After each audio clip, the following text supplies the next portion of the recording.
Bismillahirrahmanirrahim. Assalamualaikum warahmatullahi wabarakatuh.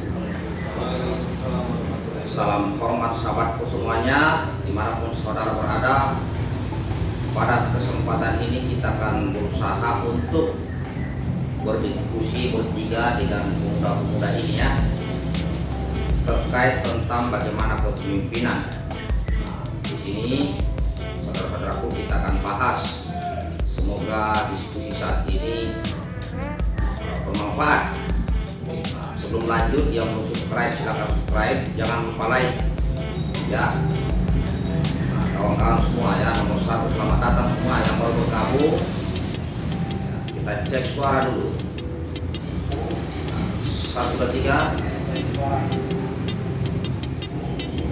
1, tes.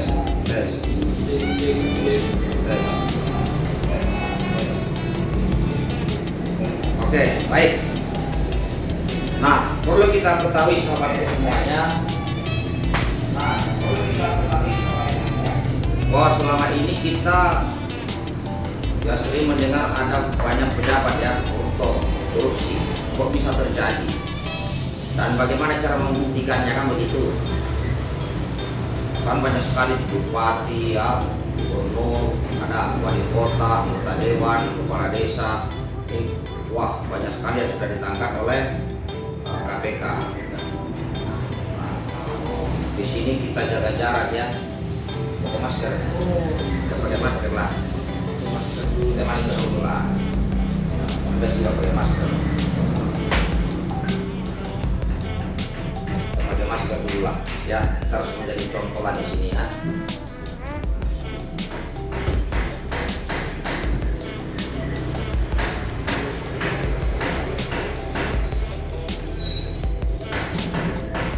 Oke, sahabatnya, bagaimana penampilan?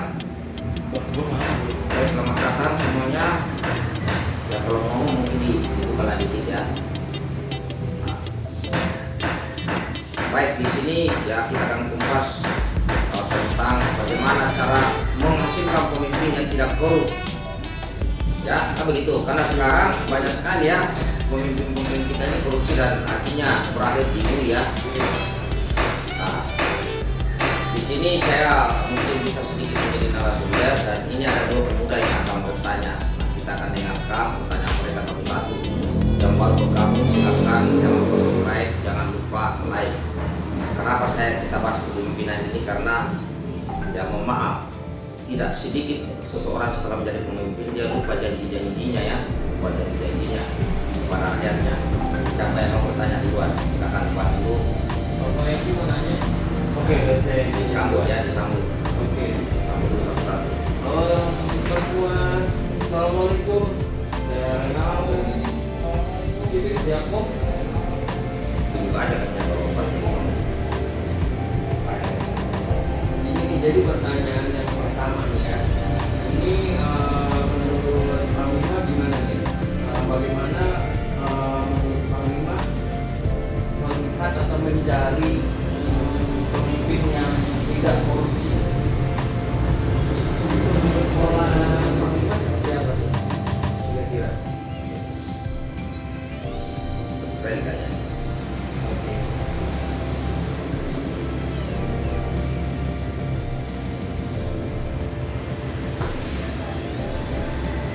Jadi baik saudaraku, tadi kita pakai kacamata hitam biar kelihatan keren dikit lah. Jadi di sini ada pertanyaan, terus bagaimana caranya untuk menghasilkan pemimpin yang tidak korupsi? Baik saudara-saudaraku semuanya, ya. Coba cek suara dulu, cek. Oh, ada kata kecil suaranya. Oh, 1, 2, 3. Monitor.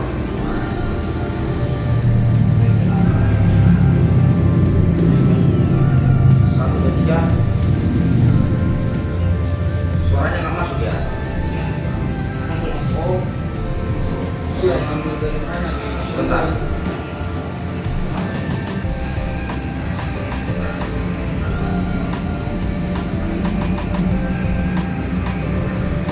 Berapa? Nggak nyala.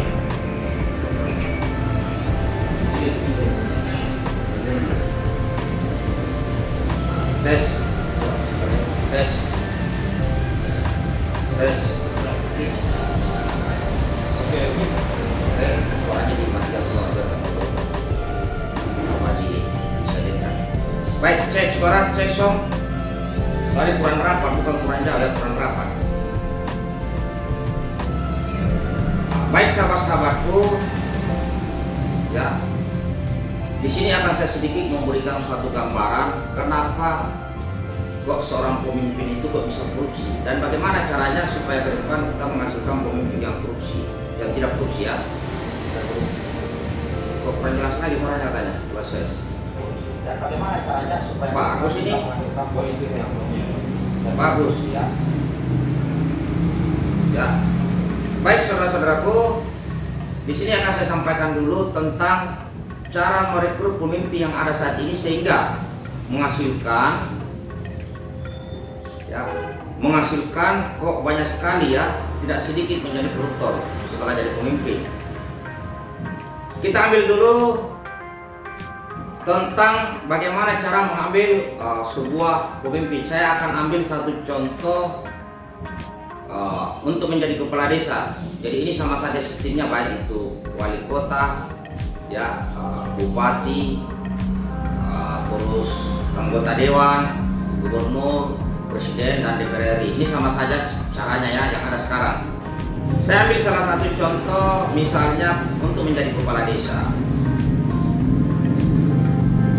Kenapa selama ini banyak sekali kepala desa, yang tidak sedikit kepala desa yang masuk bui karena menjadi koruptor?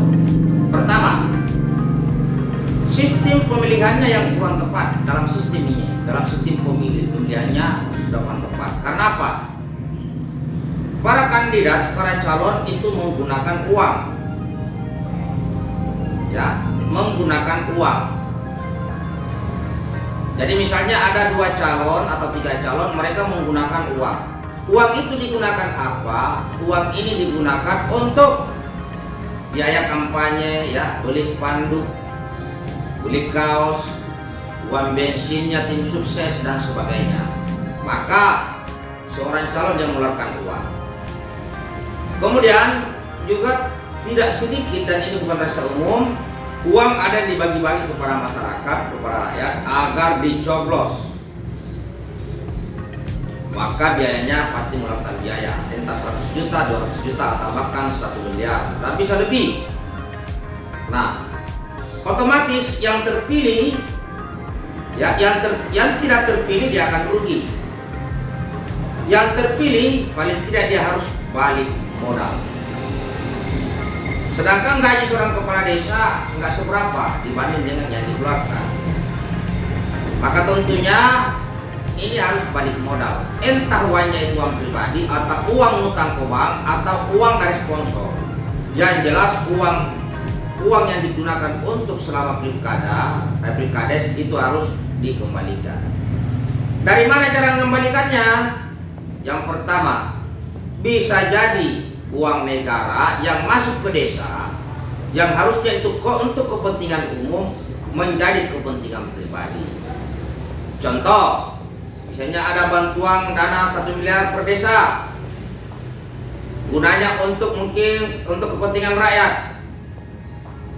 Nah, cara penggunaan ini banyak sekali caranya, yaitu mengambil proyek, ya, dikerjain proyek itu, ngambil keuntungannya dari proyek itu, sehingga kualitas proyek menjadi kurang maksimal. Yang harusnya proyek itu, ya, umurnya 10 tahun, masa tahannya, ya, seperti jembatan, jalan, tetapi ini baru 6 bulan sudah rusak. Karena apa? Karena disunat, dikorupsi. Untuk apa? Untuk mengembalikan biaya kampanye. Yang kedua, bisa saja di salah satu desa itu mendapatkan CSR dari perusahaan. Nah, perusahaan itu melakukan CSR tentunya untuk kepentingan orang banyak. Namun tidak sedikit para penguasa di desa, CSR sebagian besar digunakan untuk kepentingan pribadi. Ini begitupun sistem yang untuk menjadi anggota dewan, ya, ada juga informasi Jadi harus bayar dulu ke partai dan sebagainya. Kampanye mengeluarkan duit. Nah, dengan sistem demokrasi ini artinya hanya mereka-mereka yang punya uang lah yang akan memenangkan dalam setiap pentas demokrasi atau pesta demokrasi di negeri ini. Dan tentunya selama menggunakan uang pasti korupsi. Yang saya bilang tadi, kembali modal. Harus kembali modal. Ini sudah berlangsung saat ini sejak demokrasi ini di Indonesia, yaitu demokrasi yang seperti di Amerika. Maka banyak sekali hasilnya, kepala desa ya masuk penjara, bupati masuk penjara, wali kota masuk penjara, ya kepala dinas ada yang masuk penjara, gubernur ya, wakil gubernur, anggota dewan, banyak yang masuk penjara. Terus menurut MPS bagaimana solusinya supaya pemimpin itu tidak korupsi? Baik saudaraku, di sini akan saya tawarkan sebuah konsep. Saya akan tawarkan sebuah konsep di hadapan saudaraku. Ini berlaku di Indonesia maupun di negara-negara di seluruh dunia yang menganut sistem demokrasi. Entah itu Amerika katanya mbahnya demokrasi dan sebagainya, tapi kita sudah lihat kemarin pada saat pilpres ya ribut. Baik, solusinya apa itu? Yang pertama, apa kebutuhan manusia setiap hari? Oh, manusia ini butuh uang. Pasti, karena gara-gara itulah kemarin bagi uang. Nah, ini juga bagaimana cara setiap warga di desa uangnya bertambah tiap hari tanpa harus diberi oleh kepala desa. Ya kan? Baik saudara-saudara, konsep ini sudah berjalan di 3 tempat. Sudah ada yang berjalan. Ya. Sebagai seorang calon, misalnya saya sebagai calon kepala desa, tapi kebetulan mungkin ya memang di sini harus amanah kawan. Jadi kita membentuk sebuah komunitas yang sepemikiran dengan kita, yaitu mengumpulkan uang minimal Rp1.000 satu hari. Nah, jika di dalam desa itu penduduknya ada sekitar 10 orang, ya 10.000 orang dalam satu desa itu atau kelurahan itu, maka kita gelorakan minimal menabung Rp1.000 per hari. Berapa sih Rp1.000? Rp1.000 itu lebih mahal sebatang rokok. Nah, kalau sehari berarti Rp1.000 dikali 10.000 orang, terkumpul uang satu hari 10 juta. 10 hari 100 juta. 30 hari 300 juta. Ini saudara. Berarti dalam waktu 1 bulan terkumpul uang 300 juta. Maka kita bukalah grosir. Nah, ini awalnya ini salah satu dari saya ya, grosir. Grosir itu apa? Di situ semua sembako ada, kebutuhan warga desa tersebut. Mulai dari kebutuhan beras, ya, telur, ikan, sandal, sepatu, pakaian, itu jumlahnya ada kurang lebih 2.850 produk. Tentunya grosir ini harus untuk sementara saat ini grosir ini kerjasama dengan pabrik-pabrik pembuat produk di wilayahnya. Harga murah. Nah, terbentuklah grosir. Pakai uang siapa? Pakai uang warga desa yang 300 juta tadi itu. Mungkin 200 jutanya itu adalah untuk membangun tempatnya seperti kios-kios yang besar, swalayan. 100 jutanya adalah modal awal. Bulan kedua kan masih ada lagi 300 juta. Artinya dalam setahun bisa terkumpul uang rakyat 3,6 miliar. Nah, setelah sudah 3,6 miliar, terus berbagi hasil. Nah, siapa konsumennya? Konsumennya adalah desa tersebut. Nah, jika desanya ini luas, maka bentuk anak-anak warung atau jaringan warung-warung di setiap RT. Nah, RT ini ngambilnya ke grosir. Nah, keuntungan grosir 80% laba bersih dibagikan kepada warga desa setiap hari. Artinya selama terjadi transaksi di grosir tersebut atau warung grosir itu, maka bertambah saldo keuangan daripada warga desa. Artinya kita tidak memberi, tapi kita menjalankan sistem dengan amanah. Gajinya pengelola grosir adalah 20% dari laba kotor. Gajinya situ jadi persenan. Saya sudah hitung itu. Jika jumlah penduduk di situ kurang lebih 10.000, mulai dari bayi yang baru lahir sampai nenek-nenek yang sekiranya besoknya masih sudah koib, itu gaji pengurus 3 orang per hari.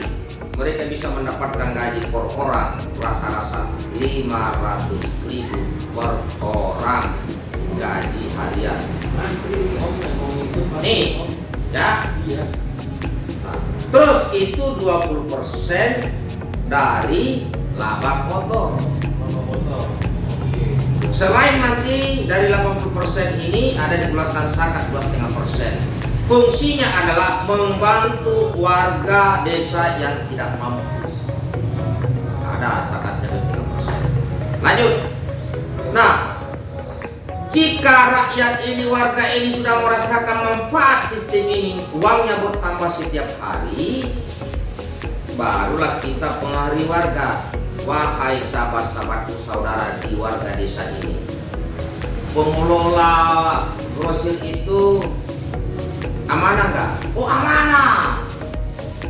Buktinya tiap hari dilaporkan hasil. Tiap hari uang kami bertambah saldonya. Oke, dia pejabat politik atau pejabat pemerintah bukan? Bukan. Oke, berarti kamu sudah rasakan manfaatnya ya? Uangmu bertambah tiap hari? Sudah. Nah, mau nggak uangmu bertambah banyak lagi? Mau. Jadikan dia kepala desa di desa ini. Oh, memangnya uang bertambah karena di desa kita ada perusahaan yang menghasilkan CSR. Kita beritahu kepala desa agar 80% dari CSR dibagi rata ke seluruh warga desa, dimasukkan ke dalam tabungannya.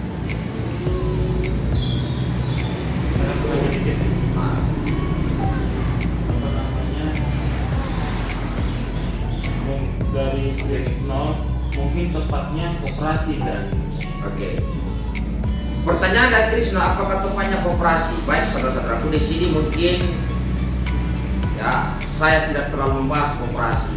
Ya mohon maaf, saya bukan anti koperasi.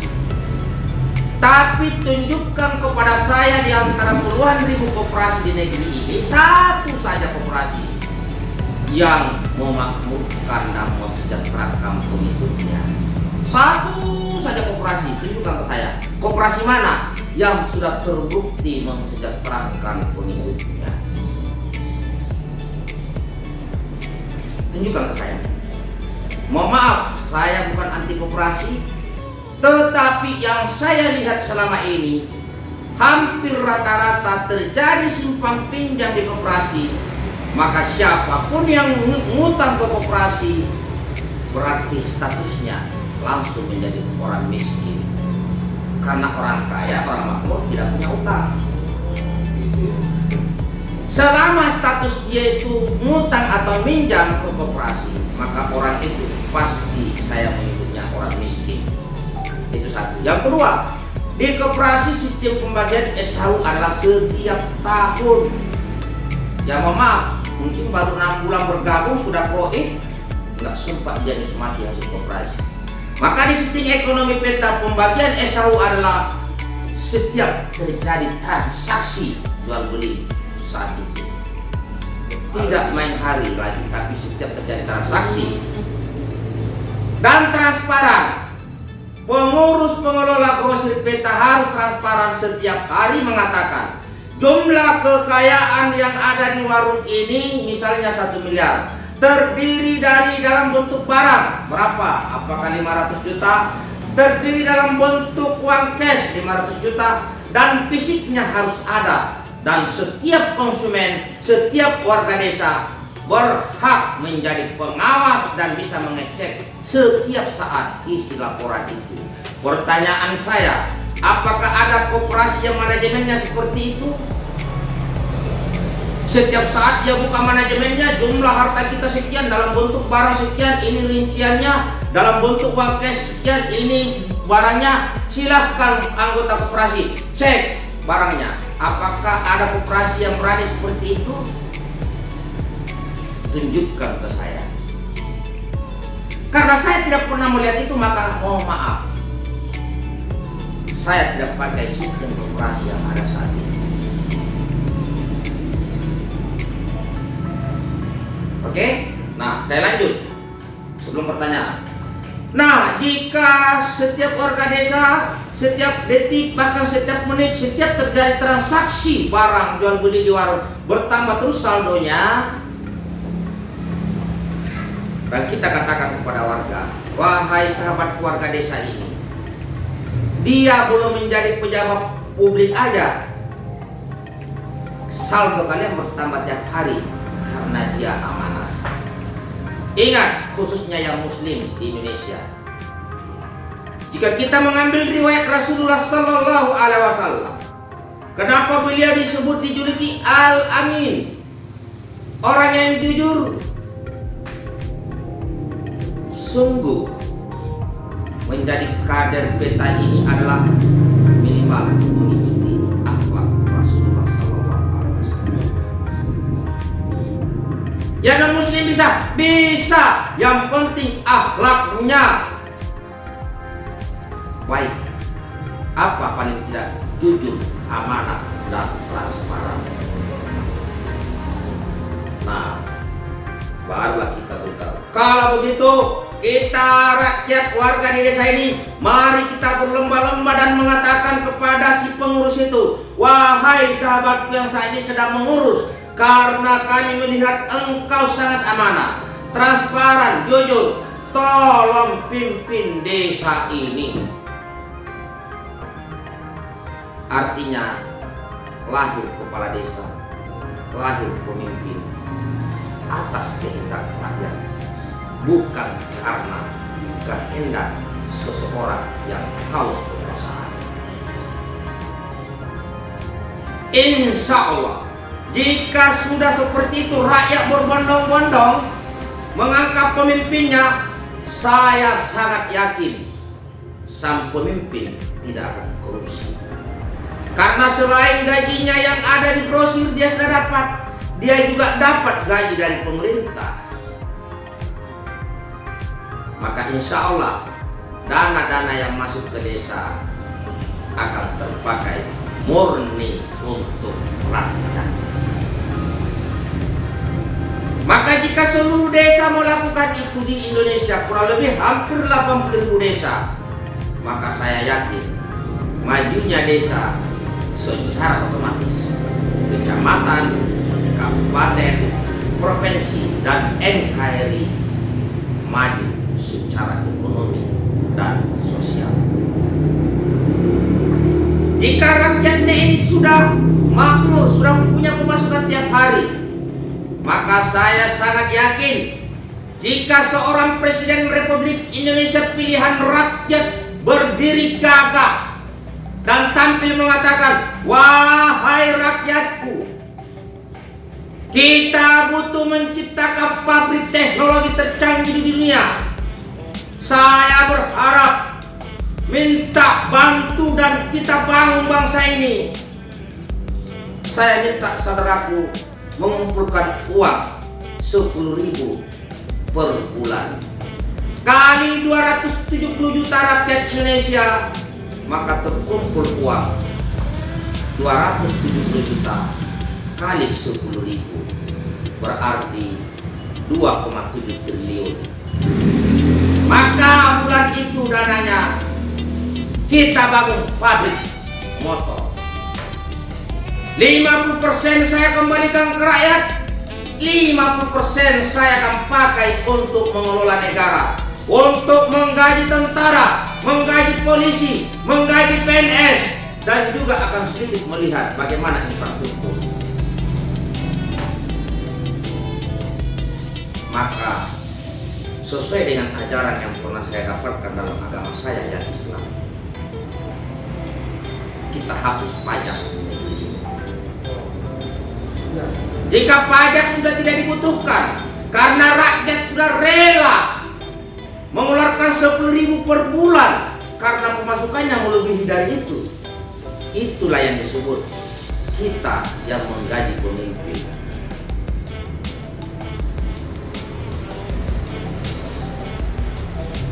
Ini akhirnya seperti itu. Nana opo berarti kalau kita memilih presiden iuran 10.000? Bukan. Nana opo kita tidak iuran 10.000. Ngapain kita iuran untuk mengangkat pemimpin? Tidak perlu kita mengeluarkan duit iuran untuk mengangkat pemimpin. Untuk apa uang itu kalau kita sudah sepakat? Coblos kepala desa ini. Kepala desa nggak butuh uang kita. Yang sisa dicoblos. Taks. Kepilih dia. Memangnya kepala desa uang untuk apa? Untuk kampanye nggak perlu, karena sudah dikenal amanah dalam kehidupan sehari-hari. Apakah perlu pasang baleo? Tidak perlu, karena dia sudah dikenal di desa itu. Apakah perlu buat kaos? Ngapain mau basil? Toh kita sudah hafal fungsi daripada baleo, fungsi daripada memperkenalkan seseorang dan butuh duit, karena orang ini orang tidak terkenal. Berarti udah gak penting lagi tuh yang namanya Tidak branding, penting ya? ada yang namanya branding, baleo nggak penting. Apakah sistem pernah ini ada? Pernah saudaraku di zaman para sahabat. Di zaman setelah Rasulullah ini pernah terjadi, yaitu di mana pemimpin diangkat bukan berdasarkan menggunakan uang. Apa yang terjadi? Makmur negerinya. Jadi kita mulai itu dari kepala desa. Ini jawaban saya. Permintaan subscriber di sini agar JBS Yakob ikut komen dong. Maka saatnya JBS Yakob komen. Entah siapakah JBS Yakob yang dimaksud, yang sono apa yang sono. Tetapi menurut dan subscriber yang sono, karena yang bertanya yang sono. Monggo pinarak sampai saking poten ngertos lanjutkan atas permintaan subscriber. Nanti saya tunggu jawab berikutnya. Sambil ngudut air banyu putih.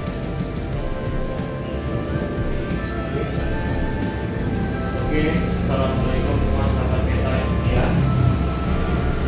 Jadi ini semua setelah diutarakan dan diungkapin semua sama kampus kita ya, yang kita cintai. Ya, ini semua tidak akan bisa terjadi kalau ini tidak membangun dari fondasi paling bawah. Ya, fondasi paling bawah, terutama di diri kita masing-masing. Kita masing-masing ya, contohnya misalnya gini, kita ini kan perlu support dari kita. Jadi kalau kita sudah mulai berpikir tentang negara, kalau saya angle terlalu jauh, ini aja ini dulu yang kita pikirkan. Kita membangun fondasi dulu. Pokoknya itu semuanya dari hati kita.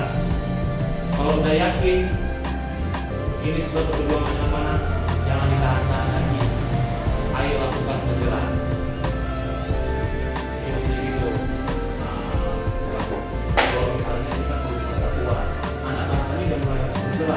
Ya. Enggak pesan kalau ngomongnya ada kayak gimana? Anak bangsa ini udah mulai harus bergerak. Contohnya yang gampang aja, bisa dukung Pak Mayor PK ini bangsa ini seperti apa? Beri dukungan seperti apa?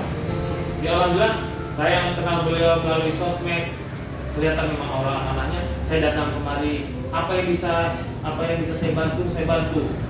Saya nggak kenal loh beliau awalnya, nggak kenal. Tapi itu karena rasa sayang saya, beliau ini amanah, saya cinta karena beliau amanah, tergetarlah hati saya untuk berangkat kemari. Jadi anak-anak bangsa sudah mulai harus memikirkan itu, sudah mulai sadar sekarang kalian perlu bantuan kalian sebagai anak bangsa untuk membangun bangsa ini. Semua dimulai dari kalian, dari diri kita sendiri masing-masing. Jadi itu aja. Baik, itu saudaraku pertanyaan dari Renal tadi. Silakan, apakah ada pertanyaan berikutnya? Ada.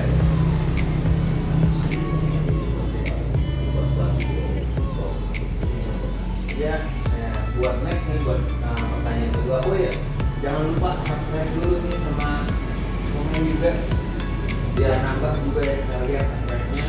Dan juga nih kita next langsung masuk pertanyaan kedua aja Om ya. Ya. Itu buat situasi sekarang itu bagaimana memperlakukan tokoh agama dalam situasi tadi. Kesannya kan kayaknya gimana gitu. Kayak saya juga pengen menurut tahu Yang gimana? kayak gini, seandainya jadi posisi ulama gimana?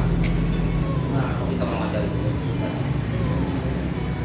seandainya Om jadi lebih kalau terakhir gitu loh. seandainya Om jadi pemimpin bilang ini posisi ulama ini bagaimana nih? Oke.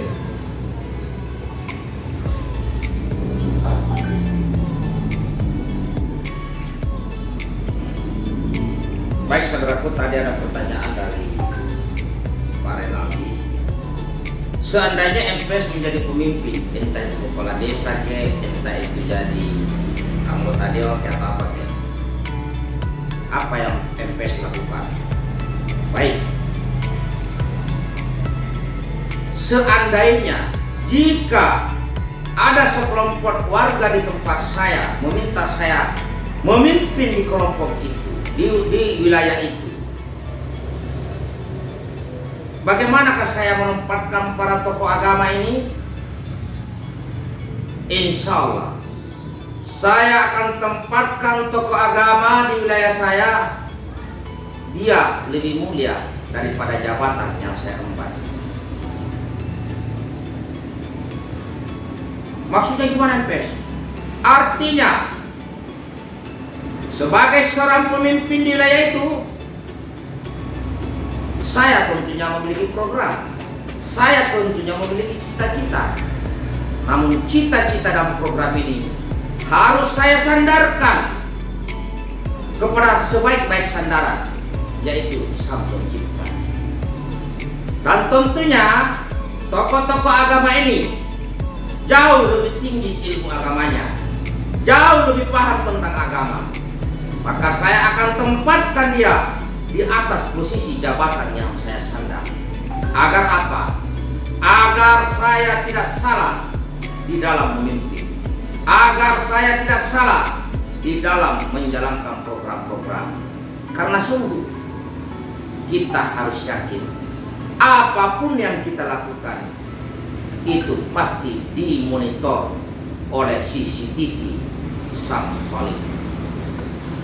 Sehingga biarkanlah setiap desa napas pemimpin, sehingga biarkanlah setiap langkah seorang pemimpin mengandung nilai ibadah. Karena sungguh amanah ini sangat berat. Seharusnya pemimpin itu menangis di saat dia diberikan amanah. Karena apa? Tidak ada satu manusia pun yang sanggup memegang atau mengemban sebuah amanah selain daripada pertolongan dari Allah Subhanahu wa Ta'ala melalui hamba-hambanya yang lain. Maka itu tokoh agama akan saya tempatkan atas amanah yang saya emban sebagai pemimpin.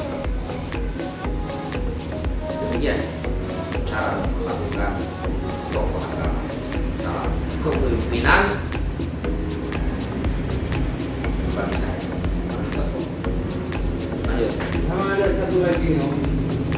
buat apa namanya ini pertanyaan lebih ke generasi sekarang muda terutama. Terus apakah sudah kewajiban untuk anak muda generasi bangsa sekarang ini turut andil dalam situasi sekarang? Anak muda. Iya. Apakah gimana ya Om? Apakah sudah harus turut andil? Kayaknya sih emang udah harus ya.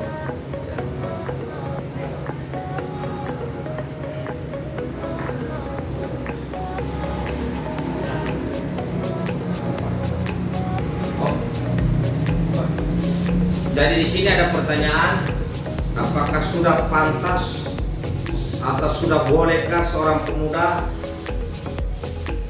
tampil untuk berbicara jauh ya? Iya. Atau muncul? Baik, kita kategorikan dulu pemuda itu umurnya dari tahun berapa tahun ke berapa tahun. Baik, kita mengenal bahwa disebut pemuda artinya mereka yang umur 17 tahun sampai umur 35 tahun. Nah, lagi umur 18 tahun sampai umur 35 tahun. Ini yang disebut pemuda. Artinya yang masih kuat, gagah perkasa. Dari mana dasarnya? Saya mengambil dasar daripada syarat-syarat untuk menjadi koncat siap bela negara. Oke. Apakah sudah pantas tampil? Baik saudaraku, dalam setiap jawaban saya, jika ada pertanyaan, saya akan berusaha selalu mengkaitkan dengan riwayat kehidupan Rasulullah Sallallahu Alaihi Wasallam. Di masa remaja, ulangi, di masa kanak-kanak, umur 12 tahun, Rasulullah Sallallahu Alaihi Wasallam pamit kepada pamannya, wahai pamanku, di rumah ini tidak ada makanan, izinkan saya keluar dari rumah ini mencari makanan. Maka Rasulullah sebelum diangkat kenabiannya di umur 12 tahun sudah bisa mencari nafkah. Sebelum umur 25 tahun, sebelum mencapai umur 25 tahun, Rasulullah Sallallahu Alaihi Wasallam sebagai pemuda yang gagah perkasa, pemuda yang cerdas, sudah dipercaya di dalam mengelola keuangan atau jual beli milik Siti Khadijah. Dari situlah Rasulullah mendapat gelar Al-Amin. Dari situlah seorang wanita yang disebut Siti Khadijah jatuh cinta kepada Rasulullah karena amanahnya, karena tanggung.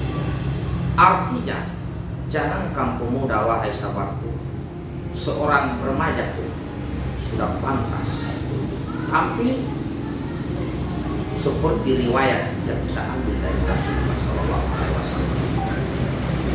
Namun ingat saudara-saudaraku, di saat ini tidak sedikit para pemuda ini karena saking pintarnya di dalam hal ilmu duniawi, maka tidak sedikit pemuda kita ini lupa tentang adab, etika,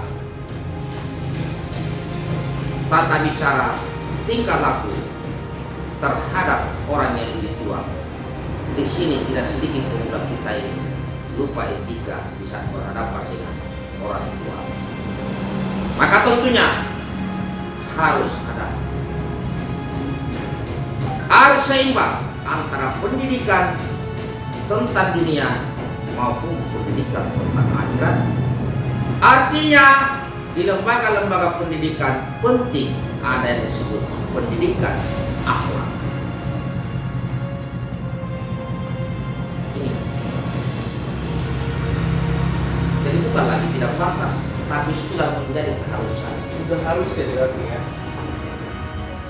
Karena saya selalu mengambil tentang riwayat Rasulullah. Kenapa? Karena Rasulullah sukses dan berhasil membawa mengemban amanah yang diberikan oleh Allah yang menjadikan Islam sekarang menjadi jaya di seluruh dunia karena amanah. Sayangnya sistem ekonominya tidak diterapkan oleh umat Islam yang ada di muka bumi saat ini. Lanjut. Kita bisa berarti, nah ini sekarang lebih ke berita yang sekarang yang nggak ada nih. Nah, bagaimana cara anak-anak muda sekarang ini ya mendapatkan berita-berita yang benar-benar berita dan bukan hoax gitu. Dan kan udah banyak jadi korban ya cuma gara-gara share berita tahu-tahu wah kena gitu.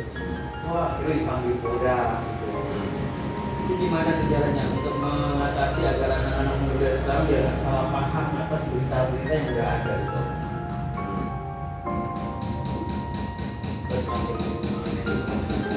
Iya, tasnya dulu ini. Baik para pemuda, intinya para pemuda sekarang itu siapa yang cerdas memainkan waktu dan situasi dia lah pemenang. Saya kasih contoh, kemarin ada pemuda datang di sini, namanya Mas Chandra. Mas Chandra ini pemuda, ya saya katakan pemuda tangguh. Wawasannya selalu jauh berdepan. Orang yang seumur dengan dia nggak kepikiran, belum memikirkan, dia sudah lakukan. Apa? Dia sudah punya usaha konveksi seorang pemuda. Artinya pemuda ini tidak menghabiskan waktunya hanya kongko-kongko, hanya ngurumpi. Dia buang jalan begitu karena tidak ada gunanya. Tapi dia berfokus, bagaimana saya harus sukses? Oh, saya harus membangun bisnis ini. Itulah pemuda sukses. Tapi rata-rata sebagian besar pemuda kita ini tidak ke sana. Pemikirannya adalah bagaimana saya sekolah tinggi dan dapat pekerjaan, tapi dia tidak pernah berpikir bagaimana saya berkarya. Ya kan? Maka pemuda yang tangguh adalah pemuda yang mampu melihat ruang dan waktu dan mampu menggunakan semaksimal mungkin ruang dan waktunya. Bukan pemuda yang menghabiskan waktunya hanya untuk jalan sana, jalan sini, ngurumpi sana, ngurumpi sono. Habis waktunya, pada akhirnya umur pun menjadi tua. Ya kan gitu? Betul Bang. Tadi pertanyaannya masalah pemuda tentang kata warga. Tapi berita-berita yang ada gitu ya, biar mereka nggak jadi salah gitu. Baik saudara-saudaraku, menurut informasi yang pernah saya tahu, bahwa hampir tiap hari puluhan ribu berita hoax, setiap hari puluhan ribu berita hoax setiap hari dilempar ke publik. Ciri-ciri berita hoax misalnya judulnya beda dengan isi. Yang pertama, banyaklah. Nah, kepada sahabat-sahabatku, korban hoax sudah terlalu banyak di negeri ini. Bahkan tidak sedikit saudara kita menjadi korban hoax, akhirnya masuk penjara. Kepada sahabat-sahabatku yang aktif di media sosial, jika menerima suatu kabar atau berita, membaca suatu berita, maka segera cari pembandingnya berita itu. Entah mencari di Google, karena sekarang sudah ada mesin Google. Beberapa saya lihat itu komunitas tugasnya adalah mengcounter berita hoax. Biasanya di ciri-ciri tulisannya selalu di depannya ada kata fakta. Nah itu, seperti ada informasi ya tersebar isu bahwa yang baru hari ini nih, bahwa di WhatsApp itu jangan pencet jika pendapat status dari WhatsApp. Jika itu dipencet atau ditekan, maka akun bank kita ketahuan, maka apalagi nomor jati diri kita langsung tersave. Ini adalah berita hoax. Terus bagaimana yang menggunakan nomor A tapi nggak punya nomor akun rekening? apa hubungannya? Ini hoax. Tetapi banyak yang stres gara-gara hoax itu. Akhirnya menyebarkan, wah, pokoknya begini. Maka kita jadilah orang-orang yang suka hoax. Dan memang saya lihat ini tidak sedikit saudara kita paling senang membaca kalau itu hoax. Woi, paling senang itu wah, apalagi dari video hoax, wah keren, masuk wah penuh yang nonton di situ. Tapi jika diberikan berita-berita tentang yang sebenarnya, susah kok, sedikit peminatnya. Sedikit yang mau baca berita-berita yang asli. Tapi kalau hoax yang judulnya beda dengan isinya, woi ramai orang masuk di situ. Ada juga yang hanya baca judul, tidak buka isinya, sudah diviralkan ke sana kemari menjadi bahan diskusi. Inilah yang disebut korban hoax. Maka saudaraku, jika seandainya menerima berita yang kira-kira viral, segera cari pembandingnya. Baik mencari data ke kawan-kawan di lapangan atau yang lainnya, bertanya ataupun cari di mesin Google. Dan di depannya ada kata fakta.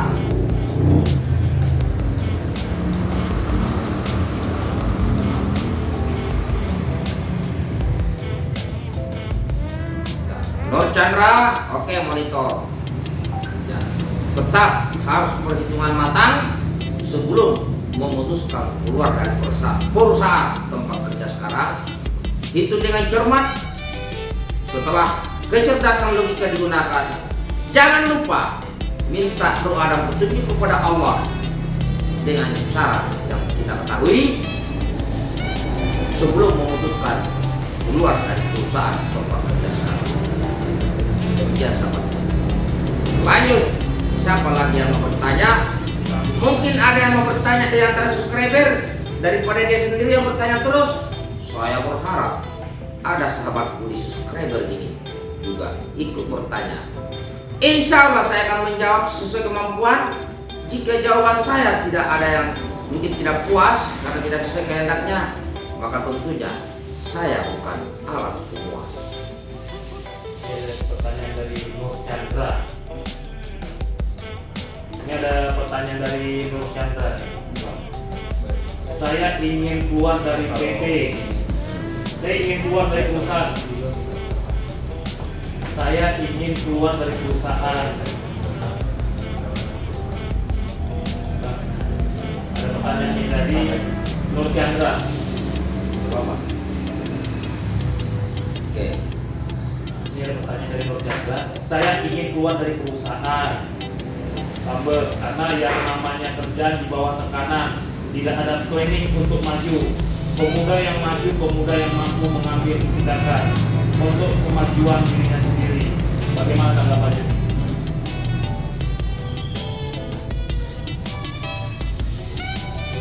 Ini pertanyaan yang sangat bagus dari Mas Chandra dan di sini sudah dijawab juga. Yang pernah ke sini, ini ada tulisannya.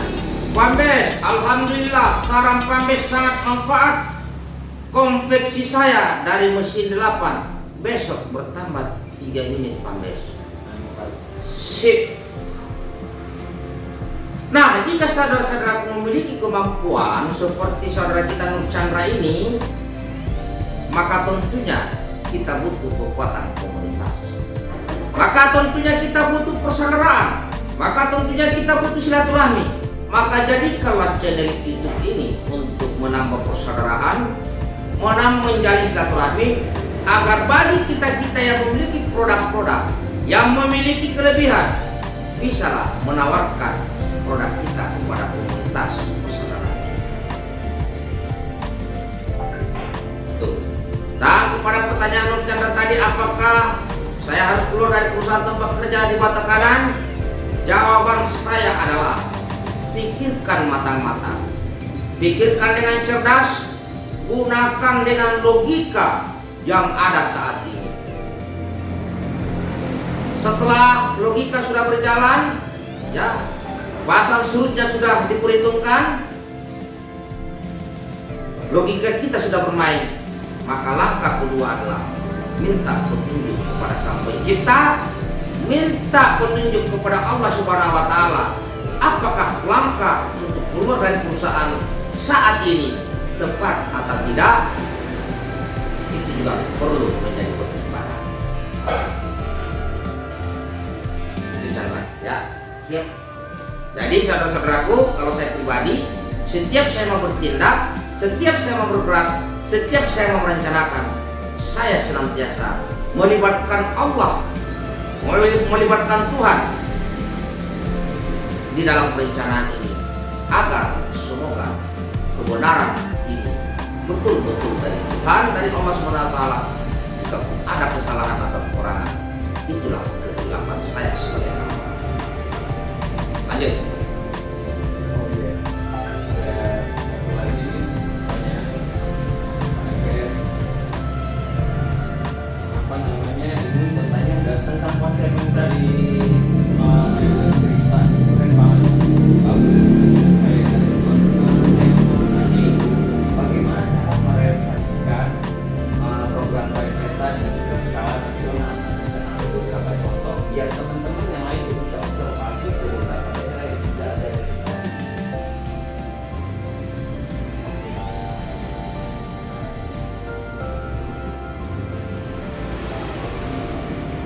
Baik, program-program atau contoh yang saya sampaikan tadi, apakah bisa dilakukan skala nasional?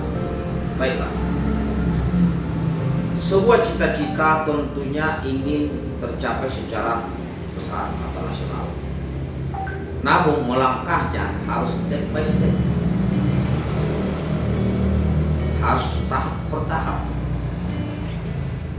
Artinya kita mulai tahap pertama dan kita mulai ambil salah satu wilayah sebagai contoh. Dan jika satu wilayah itu atau satu desa atau satu RT sudah berhasil menjalankan program atau sistem yang saya sampaikan, maka dari keberhasilan itulah kita sebarkan informasi ke seluruh pelosok tanah air tentang berhasilnya sebuah desa memakmurkan rakyatnya, mensejahterakan rakyatnya melalui sistem ekonomi peta yang saya berikan tadi. Satu desa dulu kita jadikan contoh. Okambes, tidak semua desa itu mau paham, tapi ingatlah saudaraku, lebih baik kita mengeluarkan suara dan terus menyuarakan, itu lebih ada poinnya daripada kita diam. Karena kalau kita diam pasti sudah gagal. Tapi kalau kita tetap berbicara dan bergerak, maka peluang untuk sukses berlipat ganda. Lanjut. Ini ada pertanyaan ini dari Rahman Gemas.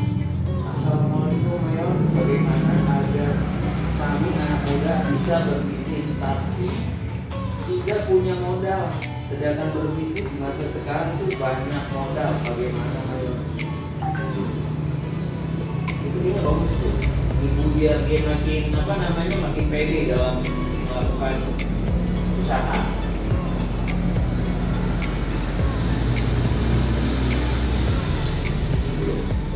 Alright. Okay.